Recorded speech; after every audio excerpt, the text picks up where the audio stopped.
Good morning, everyone. I got to have fun a little bit ago. I went outside just to look around, and some geese saw me and started running towards me. Last year I fed some baby geese, goslings, and they were little, and I watched them grow from, however big they were to full size. And I think that might have been the ones that recognized me, because they come running. I quickly stepped back inside and grabbed 2 or 3 pieces of bread and tossed it out to them. I don't necessarily want them hanging around my trailer, but I don't mind helping occasionally. I'll toss the bread over to where they're at, far enough away so they don't come up here. There's plenty to eat. I mean, they're eating grass and everything else that's around, so there's plenty for them to eat, so it's not like they need help. Nature takes care of them, but it was fun to watch them. Anyhow, we're going to get on to what we're talking about today. Once it starts, that's it. We're in kind of an ambiguous time. It's a time that's not well defined in the Bible. The Bible focuses on the chosen, Abraham's seed, the descendants of Abraham, how they're supposed to be an example for the world. Jesus came to them first, but they didn't recognize him for their obvious various reasons. I keep looking out there because I keep hearing somebody, but I don't know. I keep hearing a motor. I don't know. Anyhow, distractions. Squirrel.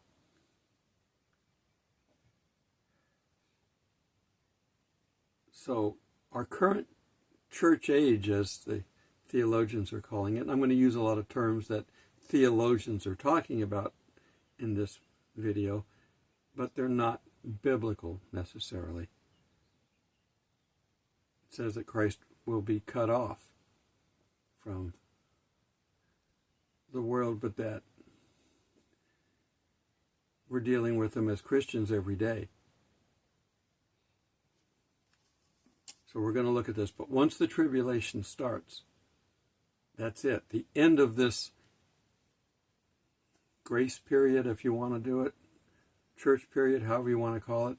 Once this is over, the book of Revelation, which is really a summary of Old Testament. It's a summary of Daniel and Ezekiel and Isaiah. It's pulling everything together.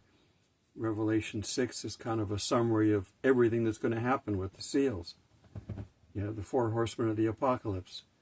I'm not going to cover that now because I've taught on that before. But the topic, and I'm going to read some of it, the topic is that once the tribulation starts, it's going to hit. And I'm going to jump all the way to the end and read the last verse, and I'll refresh your memory with that. 1 Thessalonians 5:2. For you know very well that the day of the Lord will come like a thief in the night.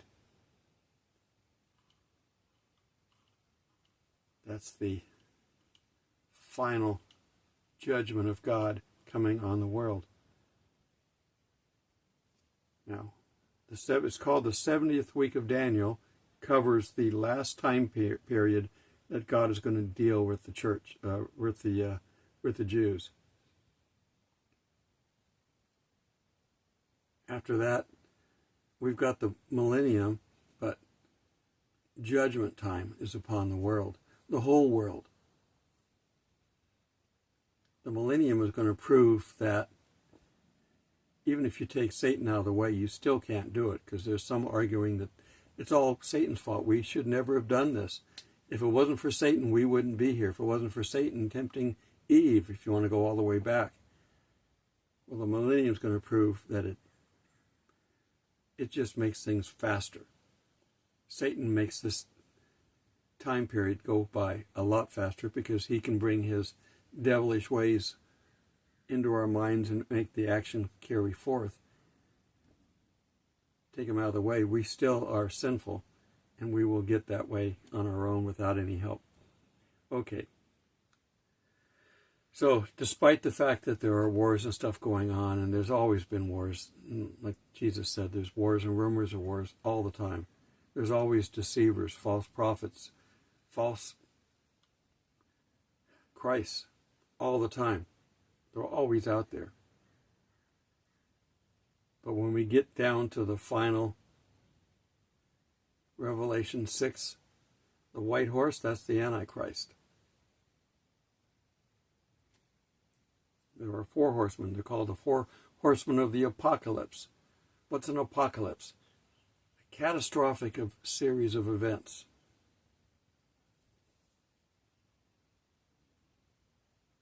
We won't be here. We have a pre-trib rapture. God is not going to put his bride through the judgment that the world deserves. The bride accepted Christ.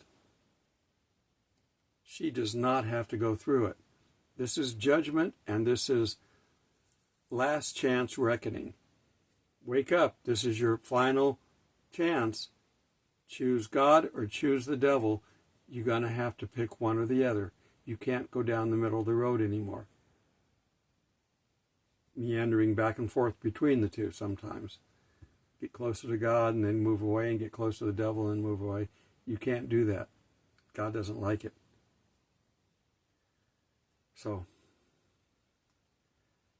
Revelation 7:13. One of the elders answered and said unto me, this is John in his vision in heaven at this point.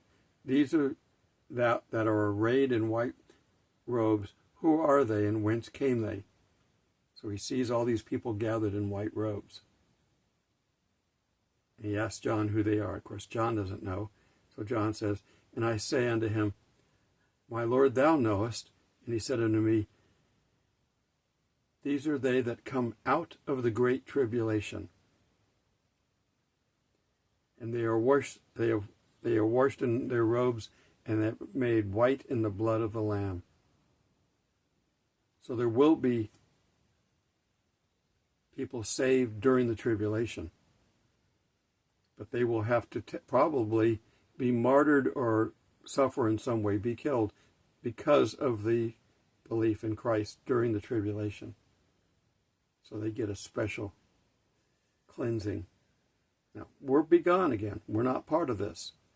We're already gone up because we're the saints that are going to come back when Jesus comes back at the second coming. The rapture is not a second coming because he doesn't come to earth. He stops in the clouds. Technicality, but it's true. Matthew 24:21. For then there will be great distress, unqualified or unequaled, from the beginning of the world until now, and never to be equaled again. That's the tribulation. Now, there's arguments as to whether or not the tribulation is the full 70th week or just the second half. Because we say we're pre-trib. This is why, but the Antichrist can't work while the church is here. So when I say pre-trib, we're talking about pre-Antichrist. Whether you call the first half tribulation or not, it's academic. They call it that because that's the 70th week, and somebody came up with that phrase. It's technically not mentioned that way in the Bible. The second half is, but the first half isn't. But the first half has the Antichrist, bringing a 7-year peace plan. We're going to see that. He's going to basically help build the temple so that he can then be put up on pedestals and worshipped as if he were God. Obviously, that's not going to work. Who is this? This is what I'm seeing. Somebody's here in their golf cart. That's what I was hearing. I'll go check on it in a little bit. I think I know who that is, but I'll get over there. This is the middle of the week, Tuesday, as I'm doing this.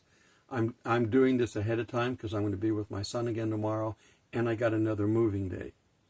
I go load up my car with another load of stuff from the storage unit. I'm going to hopefully get everything that's important to me in this next run, and then I'll have one more run to get everything else. And the only thing I can't move is the old bed that I've got, and I'm going to have that hauled away if nobody wants it. It's free. Okay, another rabbit hole. I keep doing that. So the whole 70th week of Daniel is called the Tribulation by theologians, but the second half is called the Great Tribulation. The first half is minor tribulation. Now, when we've covered Revelation before, Revelation is a series of mental visions, mental vignettes in John's mind. It's not linear. You don't have the seals followed by the trumpets, followed by the bowls. There's overlap. The first half is going to have the seals and the trumpets overlapping. But some of it goes to the end.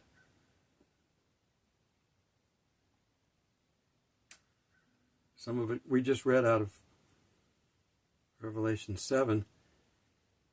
They haven't had the seventh seal yet. So the seventh seal is after this. So the last seal is after these people have been brought up to heaven that have gone through the Great Tribulation. So the seventh seal is at the end.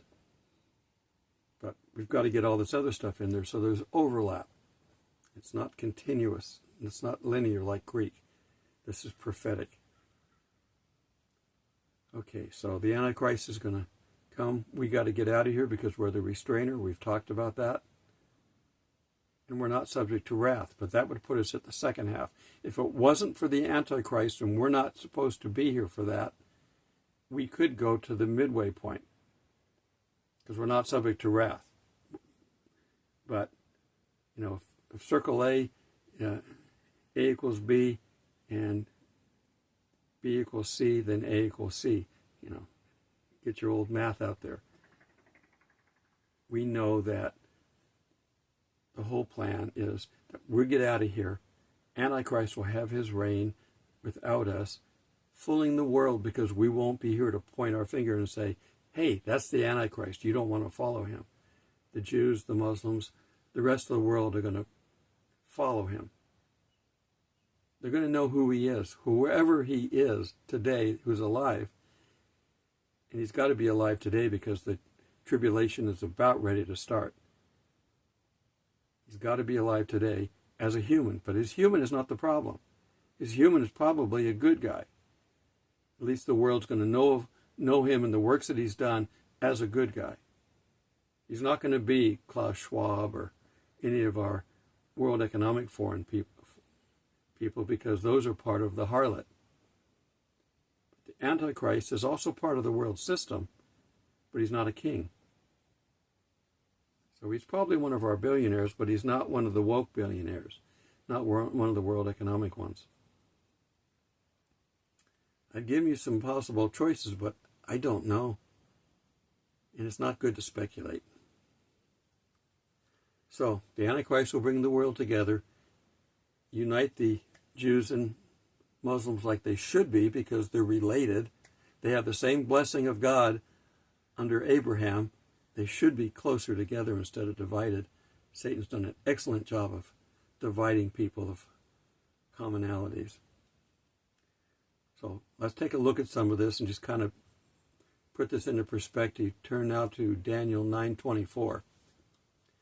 70 weeks are decreed upon thy people and upon thy holy city. The word weeks in there, 70 weeks is 70 heptads. So we know that it's almost 500 years, because a week to them was in sevens what we have with 12 is a dozen. So decreed upon the people and on the holy city to finish transgression and to make an end of sins and to make a reconciliation for iniquity and to bring in everlasting righteousness and to seal up vision and prophecy and to anoint the Most High. So that's a lot of stuff that's got to go on during the 70th week, or during the 70 weeks. We have the final week due. Jesus was here bringing in the finality of the 69th week. That's where the everlasting righteousness, completing prophecy, he did all that. Anoint the Most High, that's Jesus. So that's what's happened. Know therefore and discern that from the going forth of the commandment to restore and to build Jerusalem under the Anointed One, the prince shall be 7 weeks and 62. Okay, so you can add all that up at 69. From the beginning, when the king of Persia says, you've been here under the Babylonians, they captured you, we're letting you go. You can go back to Jerusalem and rebuild. Not everybody went. The majority stayed because they'd been there a generation, 70 years. But enough went back to rebuild and restart. So from that time, and we know the date, I'm not going into that, I've covered it before and you can look it up. But from that time until Jesus matches what's in here, if you know how to count right. A lot of people didn't know how to count right, so they've come up with some varying dates. Our 1 BC is technically not 1 BC. It's wrong, but it's close. It's just a few years off, so it's close enough. When we're talking out of 2,000 years, 3 or 4 or 5 or 6 or whatever the current argument is, it's not that big of a deal. We're talking eternity too, so this number of years is so small compared to an eternity, and to God a day is 1,000 years, so it's not much time. 2 weeks, and it shall be built again with streets and mode, and even in troubled times. So they're going to get the temple rebuilt. And after 62 weeks shall the Anointed One be cut off. Jesus is cut off. He dies and goes to heaven. He's no longer here. He's with us internally, but we're talking Jewish law and things going on. This is Daniel, who's a Jew, talking about their things. And Jesus, when he was talking to his disciples, was talking from a Jewish point of view. You want to get the Gentile point of view, you got to wait for Paul. And the people of the prince that shall come shall destroy the city. People of the prince, which is the Antichrist, shall come and destroy the city. Well, the city in 70 AD is destroyed by the Romans. So the prince is Roman. But I've talked about this before. It's been many generations. So who's Roman and who's not? We don't know. I mean, you could do some DNA and calculate it and figure it out, but it doesn't matter. Nobody looks like they're, or acts like they're Roman. We're not getting someone necessarily out of Rome. It just could be somebody who's related. We keep thinking, well, maybe it's the Pope. Well, we haven't had a Pope that we would follow as the Antichrist, but that's possible. We need a new Pope. Maybe the new Pope will be the Antichrist at some point. The previous one couldn't be, because he just didn't act like Christ either. He came up with some New World Order stuff that was wrong. We get a new Pope in there and he starts towing the line and making it a proper Catholic Church instead of the Roman version. He could be the Antichrist. There's also going to be a false prophet. Could be that. I'm not saying the next Pope will be. I'm saying it's a possibility. But it could be anybody. Anybody except Christians. Christians could not be the Antichrist, because we've already got the Spirit of God in us. We can't have the spirit of Satan in us in demon form. So Christians would be the only one that are left out, and that's why we're going to be gone, because of the rapture.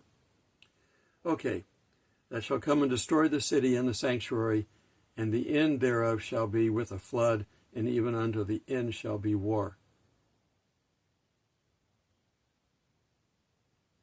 It's a big problem. And desolations are determined. I like how they say that. The Antichrist will defile the temple. That's the desolation of abomination. And he shall make a firm covenant with many for 1 week. 7 years. That's a heptat. And in the midst of the week, 3.5 years in, he shall cause the sacrifice and the oblation to cease. The sacrifices to God and asking for God's forgiveness and all that stuff. And upon the wing of abomination shall come one that maketh desolate, and even unto the full end, and that determined shall wrath be poured out upon the desolate. The world will jump on this bandwagon when the Antichrist shows up. They will follow him. They will willingly bow down to him and get the mark of the beast. Christians won't do that. We won't be here. The Christians that will be born during the tribulation won't have the experience, but will be protected from it. They won't have the experience to fight back Satan because they're newborn babes. They won't have the fighting capability. God can do anything through anybody, but he wants Satan to run amok in the world so the world can see this is what you asked for. People keep saying, if God is all love, how can he let this happen? He's not letting it happen. He's giving people what they've asked for. He doesn't want it to happen. It says that he would like all people to be saved. All. Not everybody except for Pete or Sam or whatever. No, all. But he can't force people to do what they don't want to do. Free will, remember? And then we're going to refresh this on this one verse, 1 Thessalonians 5:2 again. For you know very well that the day of the Lord shall come like a thief in the night. We don't know. The rapture comes before the day of the Lord, before the 70th week. But we don't know when the 70th week starts. We can calculate back and say that on these given months we should have these things, these given years out of the tribulation. But we don't know when it starts. And it even says so that we're not going to know. The deal that we're not going to know the day or the hour, that's the second coming. Not the rapture. Not the start of the tribulation. He's talking to his disciples about the second coming. But they're not going to know that day either. Now they have a couple of holidays that have 1 or 2 days that it can fall on, and nobody knows what day, if God's going to make it happen on this holiday, which one of the 2 days. So there's people that argue that on some of them, and it's possible, because no one is going to know which day.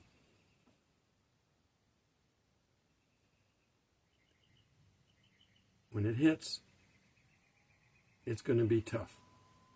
Warn people. Be your modern day Paul Revere. The British are coming. We welcome them now. Back then they didn't. But now Satan is coming. Warn the people. They need to know. They're going to think you're crazy. Let them think it. And when we're gone and they start seeing this stuff happen, they will remember what you told them, and it may save their life.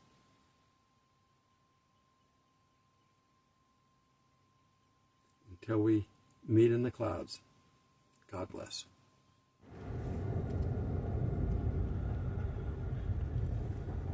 Watch the birds.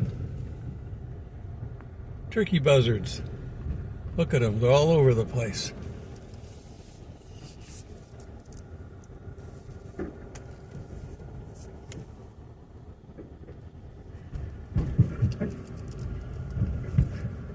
I've disturbed their resting place.